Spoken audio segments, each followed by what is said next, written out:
The Nepean was first known by three names: the Castlereagh River, the Mittagong River, and the London River. It was eventually named after Evan Nepean, the Under-Secretary of the Home Office in Britain. It is called Yandhari by two indigenous people, the Gundungurra of the Goulburn region and the Derug, who were known as the Mulgoa or Mulgoa clan. The early years of British colonisation were hard on the Nepean. Farmers stripped the trees and bushes from its banks while making pastoral land, enabling its water to gouge away its banks during the many floods it had to endure.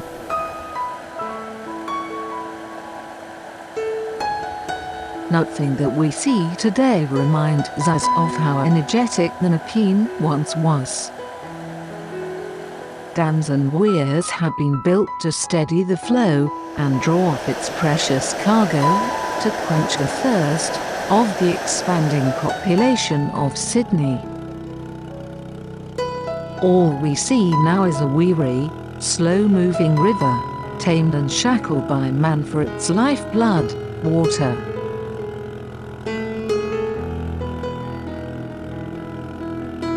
We start our journey at the river's source, 130 kilometres south of Sydney, in the Southern Highlands, just a few kilometres from a small town near Robertson, called East Kangaloon. Many rivers in Australia start in mountainous regions, but the Nepean source is situated in thick bushland, on mostly even ground adjacent to pasture lands.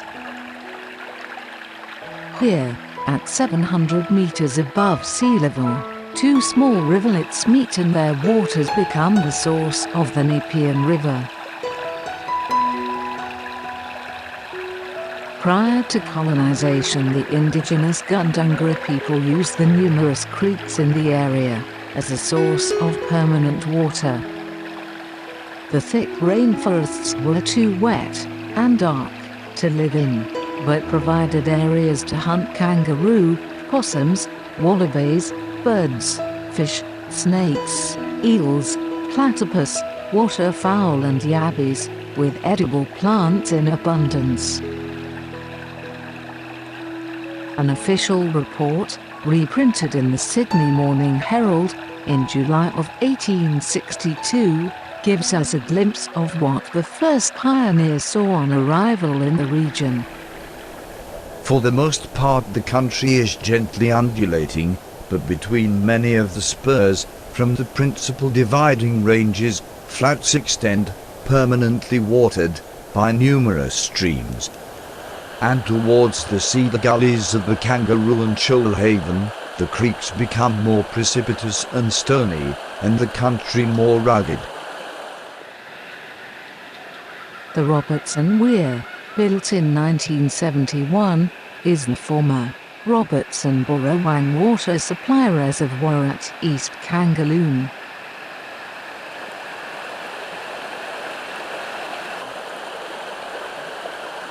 In the early days of settlement, when the overflow from the coast moved up onto this tableland, not seeking new pastures, but another wilderness to subdue, the new country was known as Winchgarabi. Almost simultaneously, in official documents, it was referred to as the Yarrawa Brush.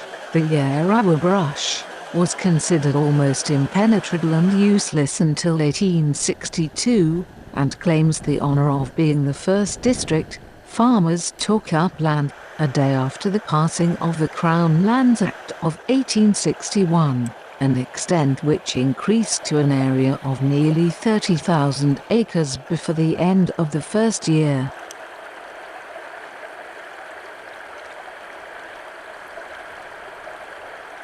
We're still in East Kangaloon, between Wombat Hollow and Mount Murray. Here, the Nepean River is more like a creek, and has meandered a mere 8 kilometres from its beginning.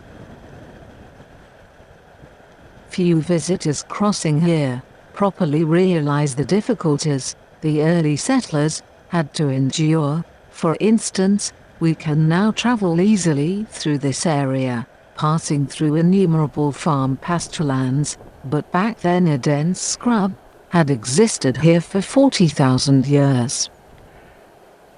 To the north, the Nepean River enters the upper Nepean region of mostly pristine bushland on the Illawarra Plateau. It's here that the river finds the Nepean Dam, that was built between 1925 and 1935. It was the last of 4 dams built in answer to calls to the New South Wales Public Works Department for an abundant clean water supply for Sydney.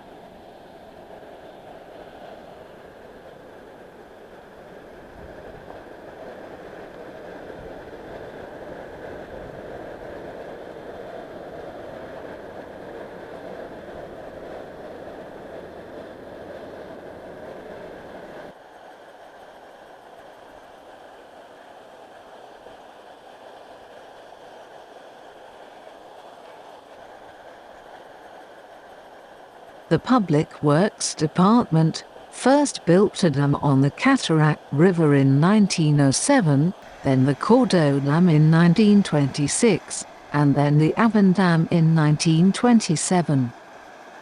In February 2007, starting around here and ending near Wilton, some 25,869 hectares became known as the Upper Nepean State Conservation Area.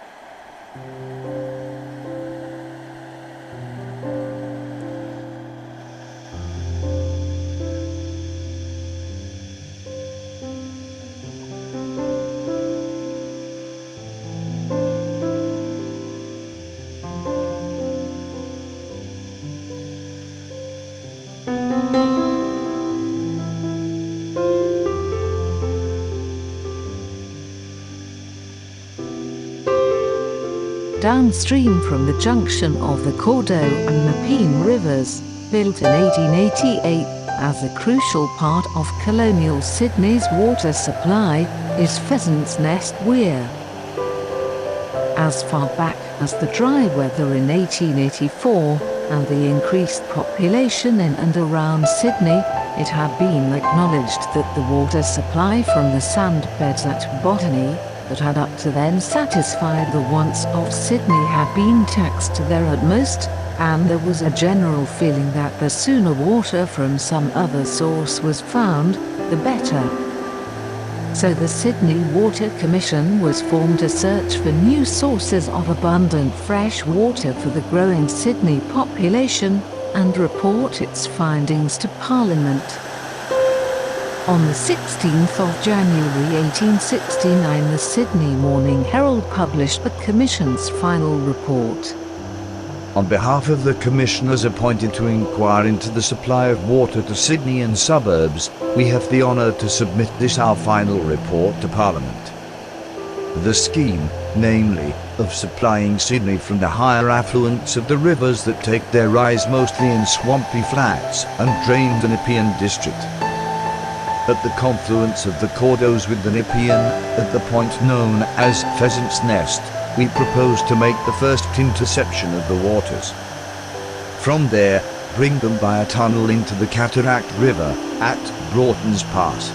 The combined waters would then be brought down partly by tunnel and partly by gravitation through open conduit along the dividing ridge between the Nepean and Georges River into a large storage reservoir to be constructed near Bulls Hill.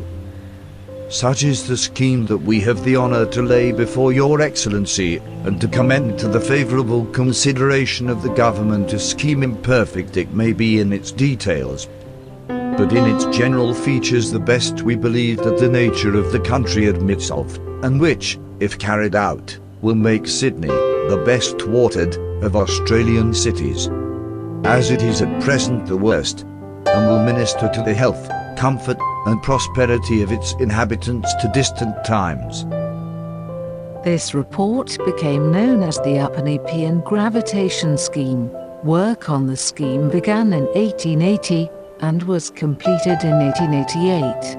Today, 2019, the scheme continues to supply 20 to 40% of Sydney's water.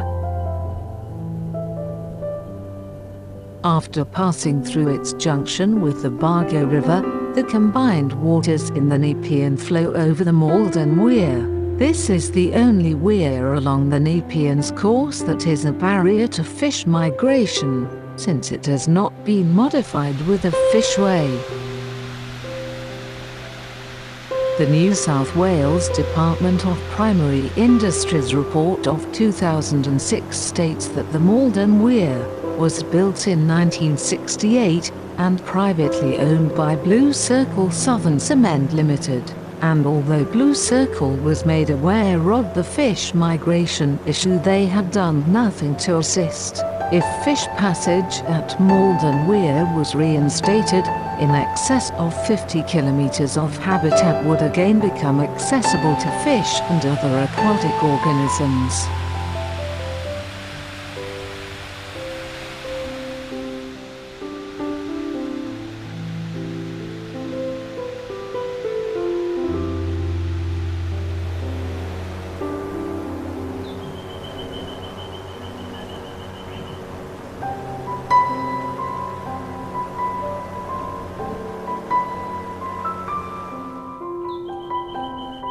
We now move forward to early July 1890, during torrential rain that had closed many roads, not far from the Nepean, around Picton, the Australian Town and Country Journal reported at that time.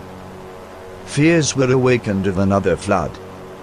The Nepean rose rapidly and remained at high water for days. Last Monday week, a man attempting to ford it at Harvey's Crossing narrowly escaped a watery death. His horse was drowned. It wasn't until 1903 that a bridge over Harvey's Crossing was finally approved. In the Camden News on the 26th of February, it read, Before finally determining upon the position at which a bridge was to be built, due consideration was given to two claims: Harvey's Crossing and Douglas Park Crossing. But it has been decided that near Malden presented advantages both from a traffic point of view and also in regard to economy of construction. The bridge has accordingly been erected at Harvey's Crossing on the road connecting Wilton with the Great Southern Railway at Malden Station. The bridge was a boon to the district and provided safer access to the south coast and Illawarra. On the 14th of January, 1939, the timber towers were severely damaged by a bushfire that swept through the gorge and the bridge was unrecoverable. A temporary ford was provided and the Department of Main Roads staff began reconstruction, which included new steel towers. However, the steep winding approaches and the low load capacity of the suspension bridge warranted a replacement, so a modern pre-stressed concrete bridge was completed in 1980 on Picton Road, a bridge we will visit downstream. The river here seems to have almost stagnated, its width narrow, and it appears to have a depth of only a few meters. This could be attributed to Blue Circle Southern Cement Works, pumping water out of the Nepean, approximately 300 meters downstream of the weir.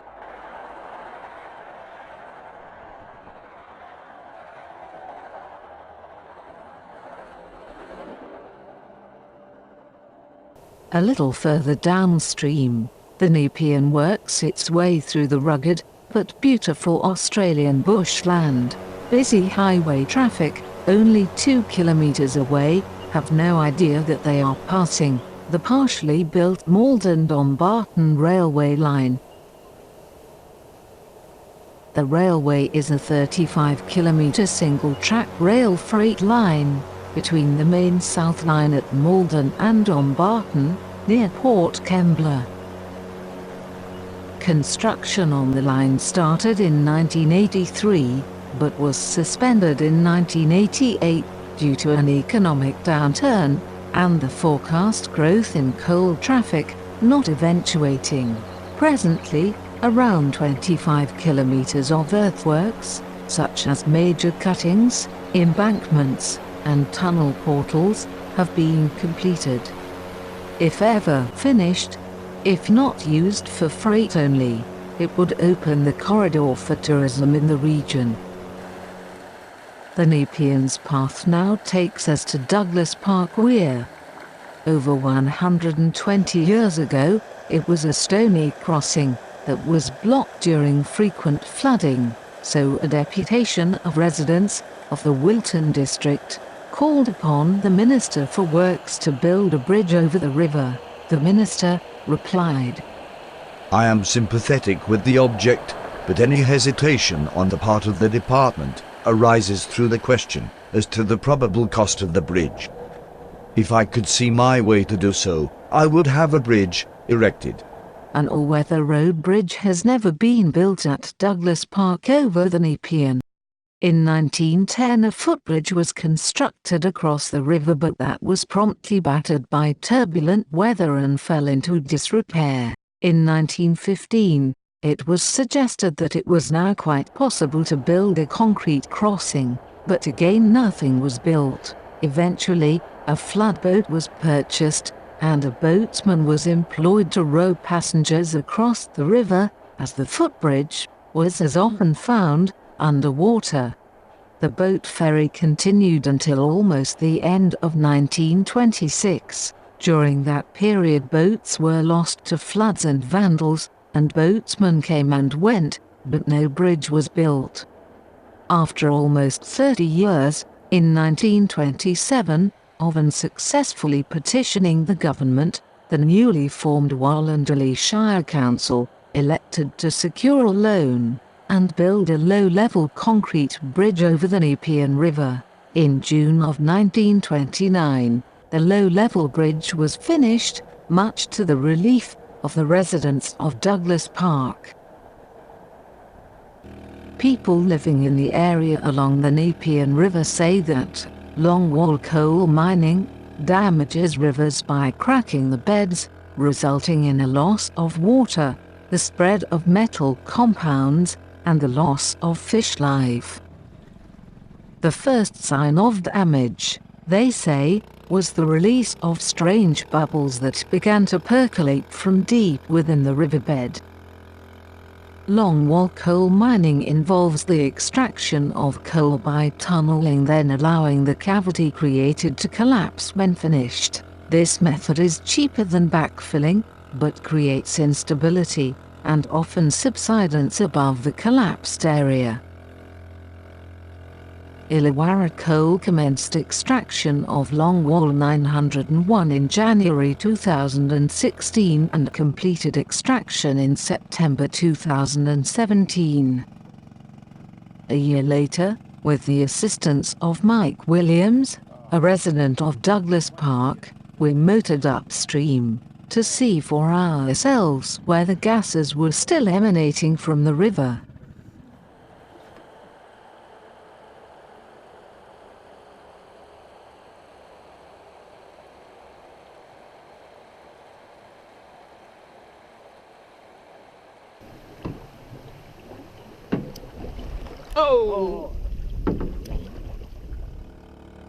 Returning downstream, we see highlighted the Hume motorway, high above the gorge.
Having passed through deep ravines in the south, the Nepean finds that this area plateaus, and then is confronted by a walking accessible weir.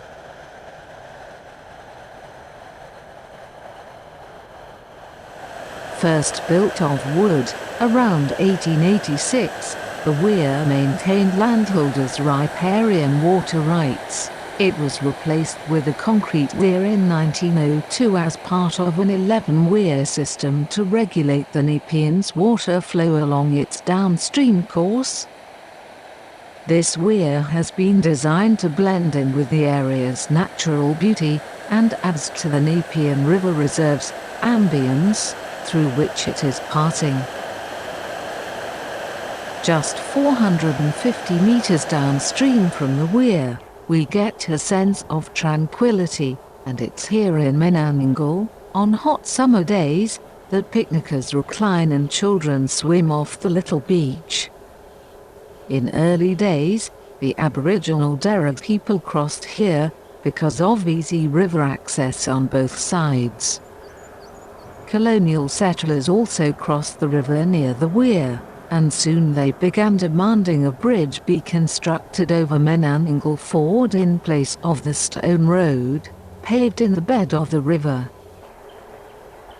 As far back as 1832, the ford was prone to wool-laden wagons, bogging in its sandy shores, and injure horses from stepping in holes between the stones. At a vote of council in 1839, £1,200 was requested to build a bridge. These funds, however, were never allocated. Governments moved slowly, and it wasn't until during the drawing up of the 1854 Public Works Loan Bill that the Menangle Bridge was included. However, unable to recommend the erection of so costly a bridge, it was proposed that only a causeway or low-level bridge could be financed. It wasn't until June of 1856 that Menangle got its first bridge. It was low-level and uncrossable during floods.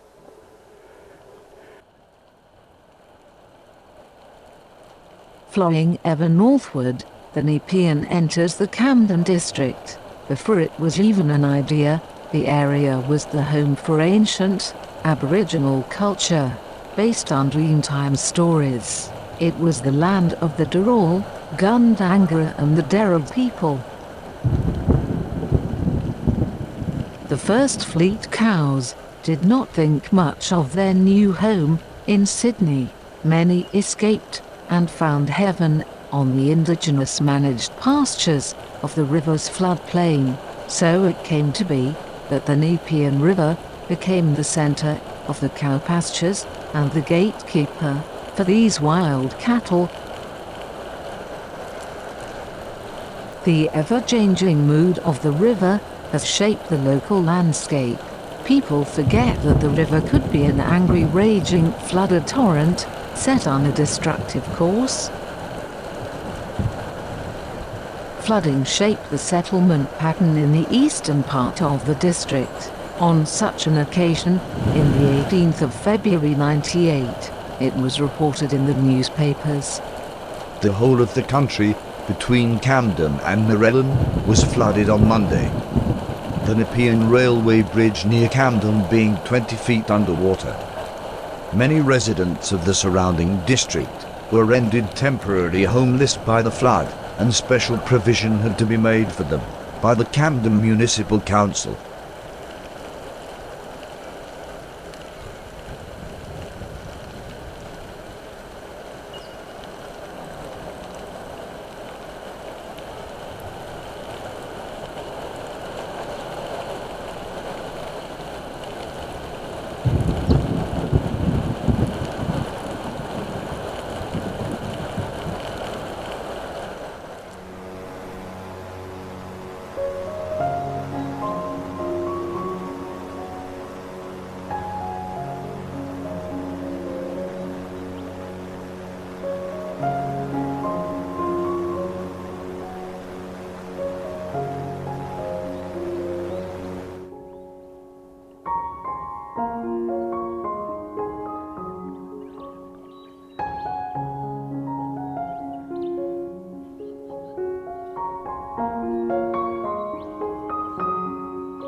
By 1907, Pheasant's Nest Weir was diverting water to the thirsty inhabitants of Sydney, and the Cataract Dam had been completed. Local landowners were now getting less and less water for their farms. The Nepean River was in a shocking state. Its waters had stopped running, creating pools of stagnant and in many places polluted water.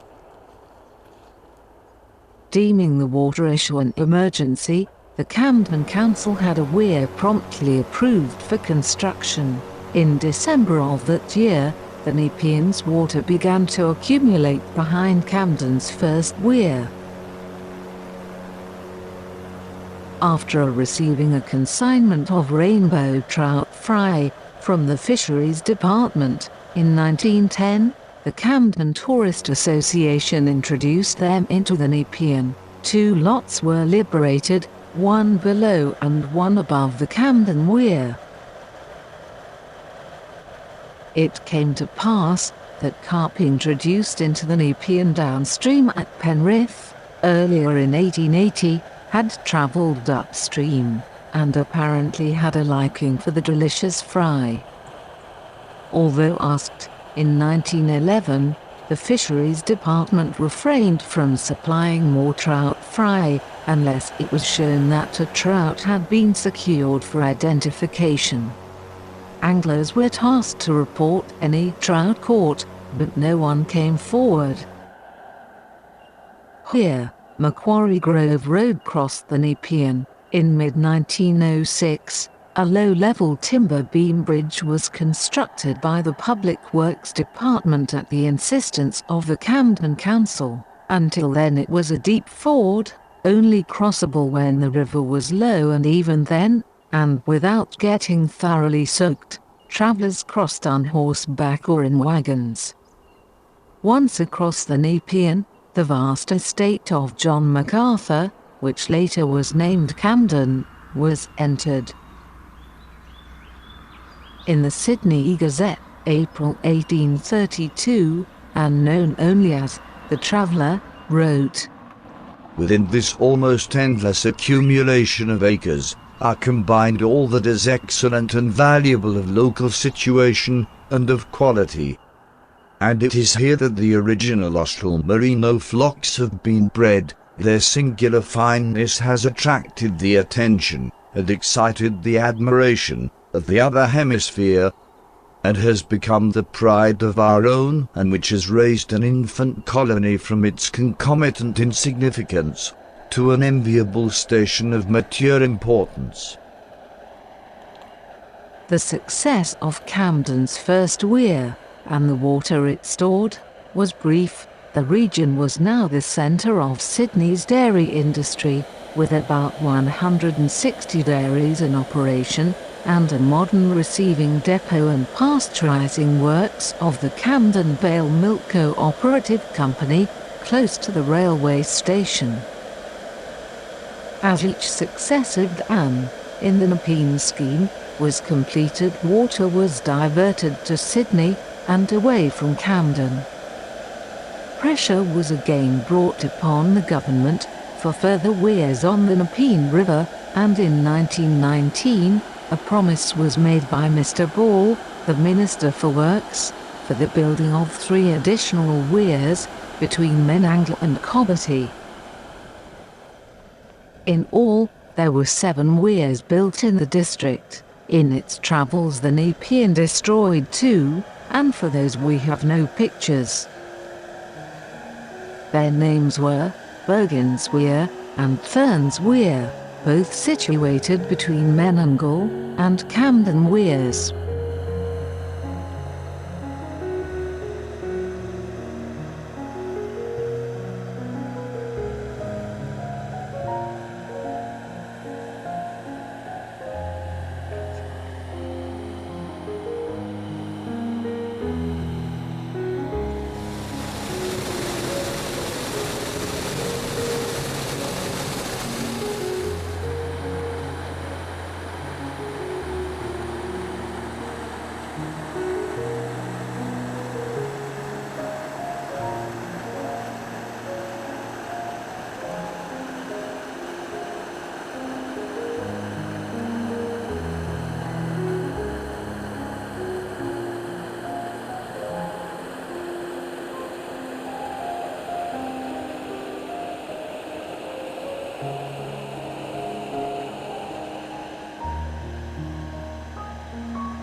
Prior to the construction of the cataract, Bargo and Agnes dams, floods were frequent, but afterwards they were minimized, almost not to be considered. In addition, the Nepean Dam, when completed in 1935, made it almost certain floods would be stopped altogether. But, even in its diminished form, the Nepean flowed on, comforted in the knowledge that mankind had finally realized that the river must continue, even if only an environmental flow, to maintain not only its health, but the health of the people who rely on it for the water it has carried, for centuries, over its 180-kilometer northern path.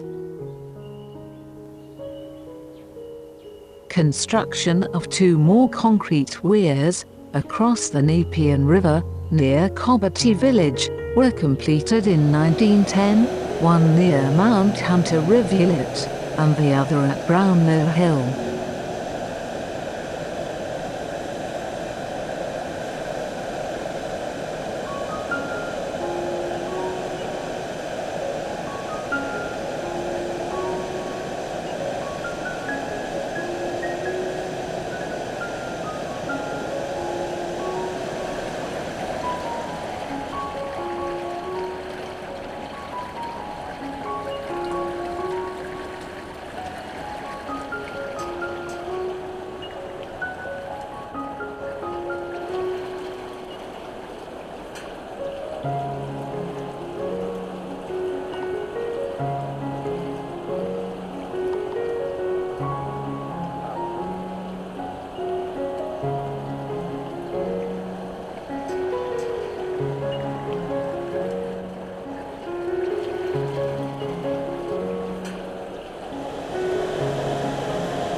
This magnificent half-moon-shaped weir is very strongly built. The dressed stones used in its construction are supported on a solid foundation of rock.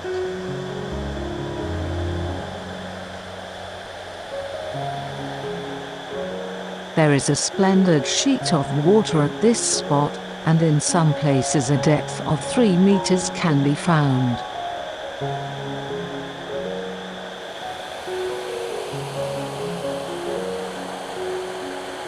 It is unfortunate that the public can no longer visit here, as access can only be accomplished through private property.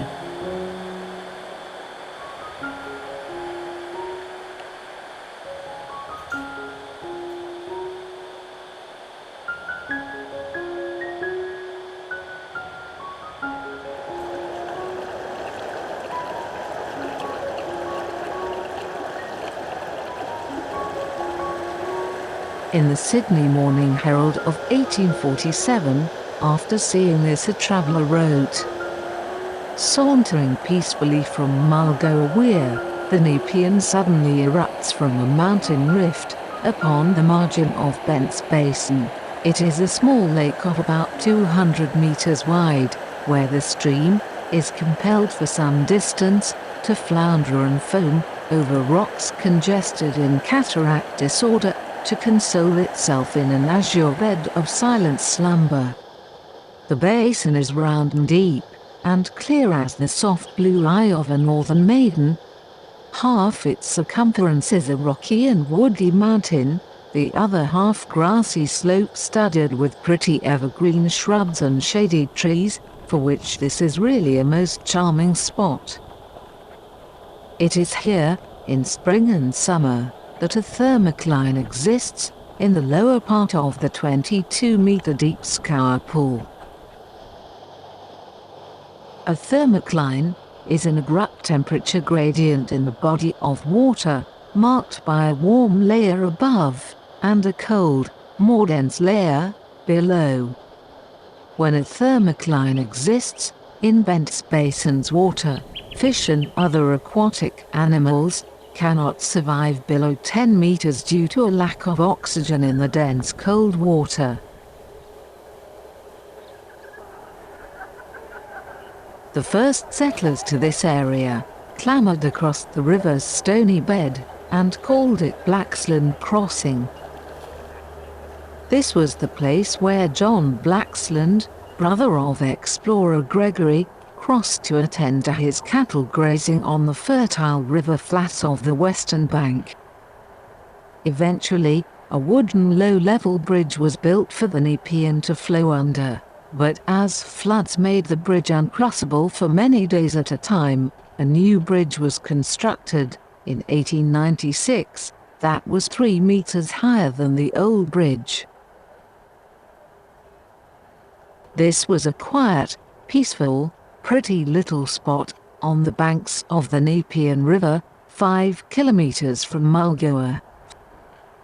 For many years it was isolated from telegraph offices that became post offices, but locals began receiving letters, so in November 1885, cattle grazier Robert Wallace made his home into a receiving house for letters. It wasn't until after his death that the post office became official in November 1905. The Postmaster General renamed the area Boondah, as the name Wallace was already used elsewhere. Many locals objected to the new name. Boondah was an Aboriginal name for native apple tree and utterly misapplied. There were no specimens of that tree in the region.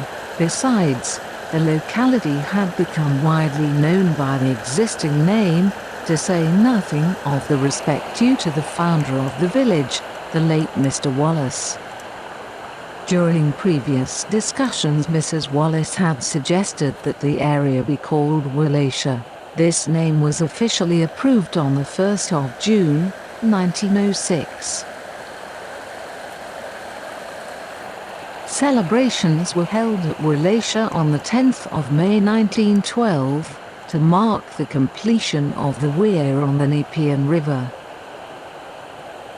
The weir was described as a fine sheet of water which forms an additional attraction to our already picturesque locality, as well as assuring a permanent and useful water supply in drought conditions.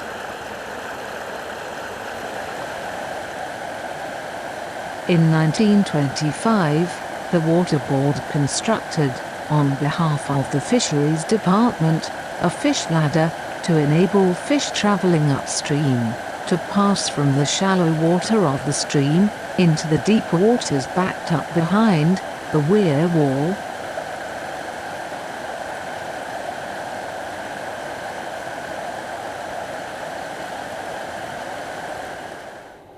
Norton's Basin is a beautiful sight. It's a circular pool of still, deep water, surrounded by rugged cliffs. High above the basin, on the northern side, can be seen the mouth of a cave, in a most inaccessible position. This is the cave of the bushranger, Donohoe. He used it as a hiding place. After his death, a quantity of stolen items were found hidden there. A path on the eastern side of the basin leads up a narrow gully, where convicts once laboured, and gave it the name of the Valley of 1,000 Curses. In the late 1800s, it was fashionable to motor dignitaries up the Nepean River from Penrith to Norton's Basin. The Honourable J.G. Francis from Melbourne, upon seeing beauty there, commissioned a painting by Conrad Martins, a landscape artist known for his work with watercolours.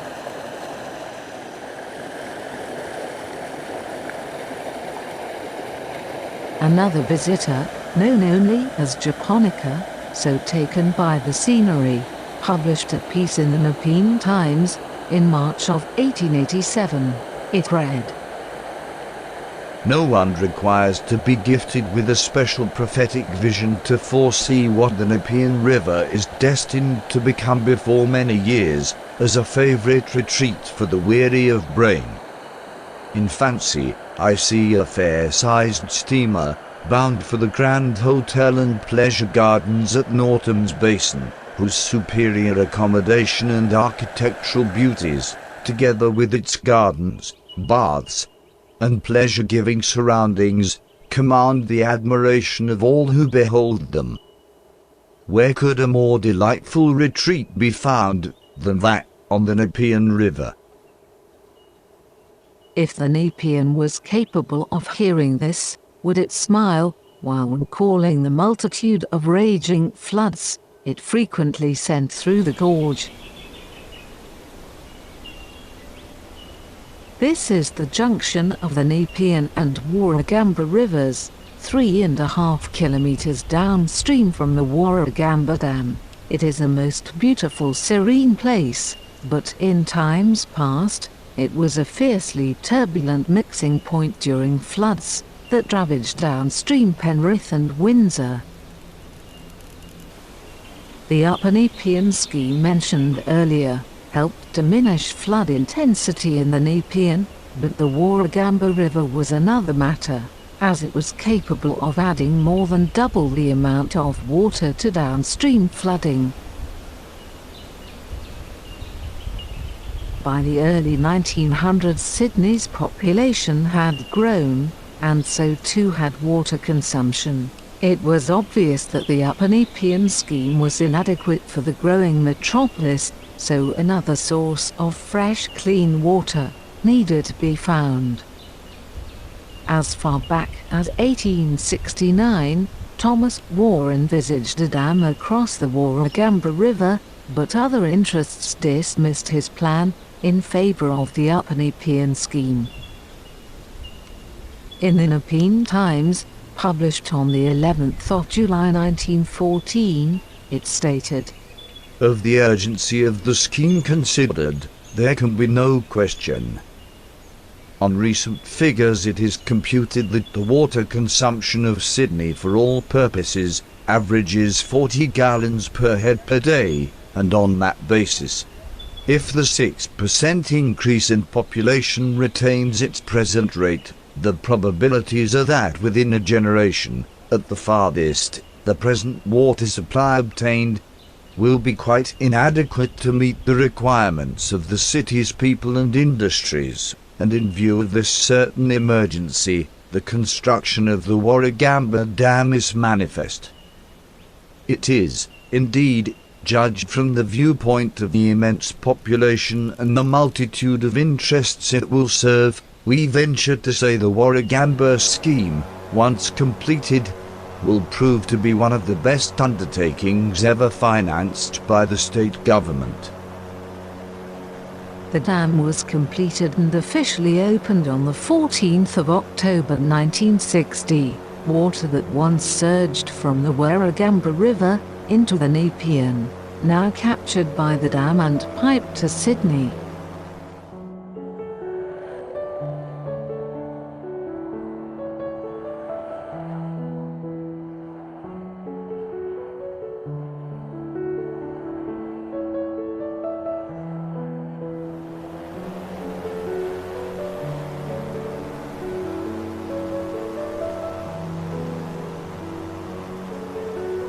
This modern pedestrian and cycleway at Penrith, called Yandhari Nepean Crossing, opened in October of 2018. Behind it is the second Victoria Bridge, that is now the oldest surviving bridge on the New South Wales State Rail System.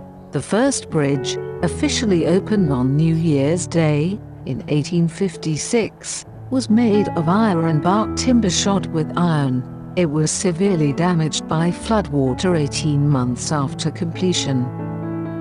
3 years after that, in February of 1859, the Sydney Morning Herald reported, "The Nepean Bridge, we see with delight, will all be matured in about 2 months hence.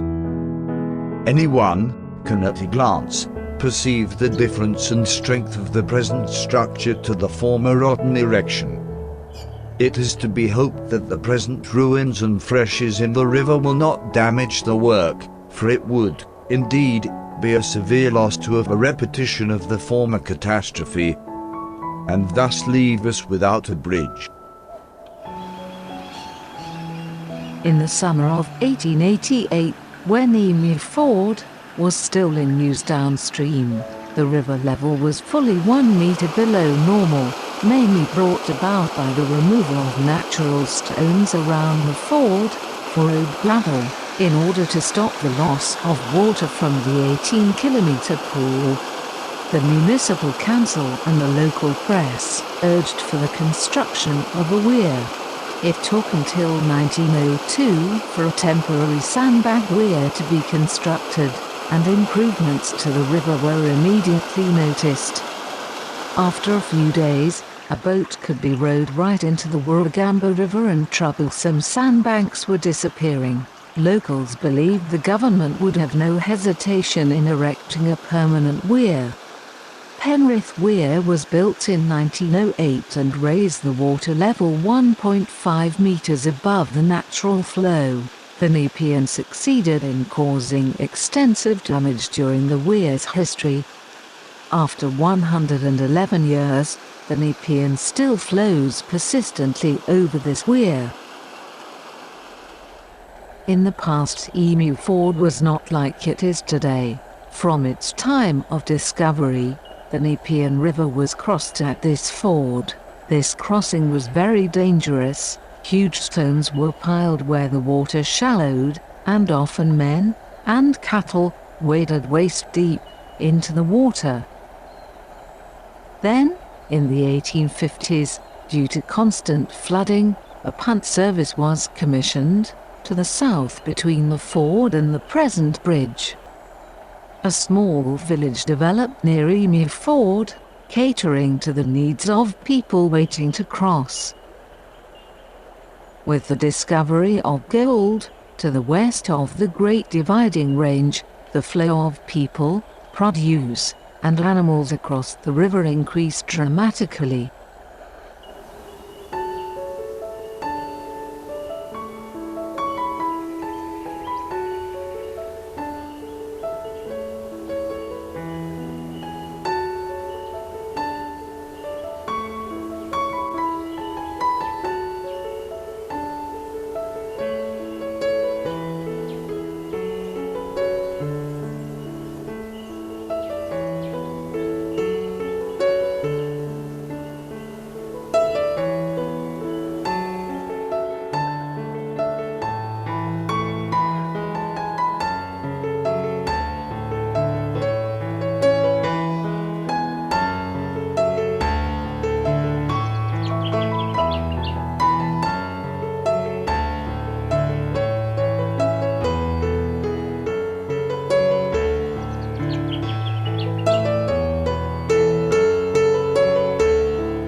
The Rhine is a world-famed river. The castles that adorn its banks enhance its charm. Their romantic ruins and legendary lore stir the imagination. Any nation might well be proud of it, but the Nepean is ours. Each twist and turn, encased between green banks, not a half hour of monotony, just beauty in all its course. It sends out a gracious invitation to the angler, the sportsman, and to the sightseer.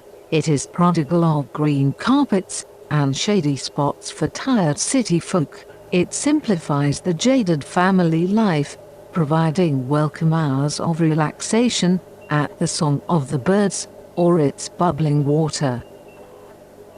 The river, once mighty, now sucked of its vital blood, and blocked by hurdles it must rise to overflow. During floods it swept the land before it bare, and enriched the soil with its silt. Now, it struggles to flow and keep itself healthy and clean. Its banks and ancient crossings attracted many people, and incidentally provided a living for hotels and boarding houses. Wilton, Douglas Park, Picton, Camden, Bargo, Wallcia, and Penrith have their own unique charm, and the river made a cool rendezvous, an excellent background for the summer attire of the carefree youth, in between tennis and dancing. If you know these places, you will appreciate the wonderful heritage that is ours in the hospitable Nepean, and you will join the Avon, Cordo, Bargo, Cataract, the Warragamba, the Gross, and all the rest, in giving your tribute of praise to swell the fame and the glory of that once wonderful river, the Rhine of New South Wales. The embodiment of endurance, our Nepean.